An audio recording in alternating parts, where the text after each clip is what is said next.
Next up will be Peter and Jeff.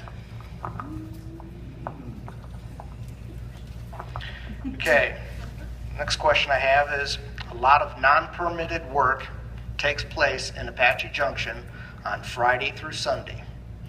What would you propose the city to do to curtail this from happening, in large part due to offices being closed on Fridays to accommodate a 4-day work week? Thanks, Darrell. That's certainly an issue that I think was probably not contemplated as much when they went to the 4-day work week. You know, I think there were some economic reasons, but some of the downside was you don't have a presence. I think one of the things I have recognized here through the years I've been here is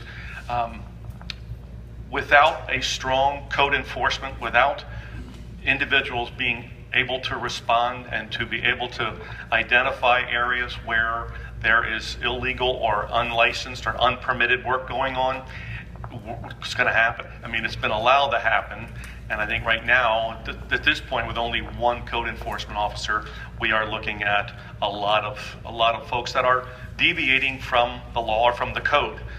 Again, being on the Planning and Zoning Commission, we've talked about the codes and the city codes and all that, and it's a matter that we need to have someone that's going out into the field, someone going out to those locations where there is illegal work going on. I believe strongly, and there's a number of different reasons why I am all about improving the code enforcement. We have to be able to set a standard and abide by that. But without someone out there watching and paying attention, we can't expect to be able to enforce that. Thank you.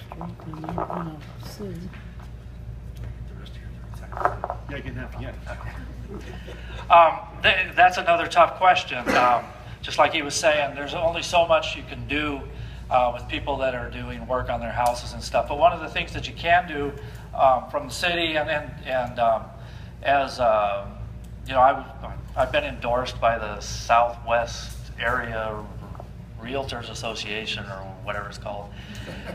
But that's part of their job. Is the realtors need to educate the people when they're buying or when they're selling people's houses, is to educate them that if they are actually doing their work with that that's not permitted, it can really hamper when you try to sell it because of the when they go to the county and try to figure things out and all that kind of stuff, and then you have to go back and try to retroactive it.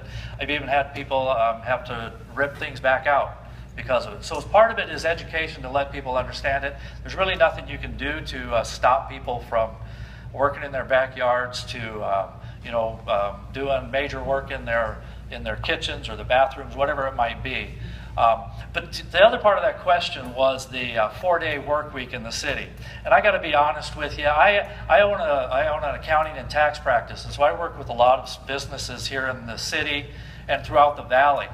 And it's really, I got to be honest with you, it's really frustrating to be a business owner, and the only day you can do something is on a Friday, and the city's closed, and you can't go and do anything, and so you kind of go.